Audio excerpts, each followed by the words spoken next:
અરે રામ આ ઝોપડી જો રામ આ ઝોપડી તમારા બાપ દાદા એ પૂજેલી ઝોપડી આ નહીં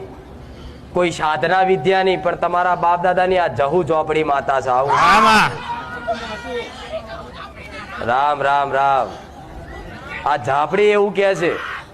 કે જયારે બાપ દાદા ની જમીનો ને બમીનો બધું બહુ હતું ને આ તારે આ ઝોપડી માતા પૂછતા બરાબર અને ખેતરોમાં પૂછતા બરાબર એ ટાઈમ થી પૂછતા પણ આ બધી વસ્તી એ ધીરે ધીરે ધીરે ધીરે જેમ જેમ સમય ગયો ને એમ બધું ધર્મમાં ધોન કોઈ આલ્યું નહીં વ્યવહારમાં કોઈ ધોન આલ્યું નહીં એમ કરતા બધું કુટુંબ વિખુટું પડતું જોઈએ એમ જુદી કરતા કરતા મને ઝોપડી નહીં ભૂલી ગયા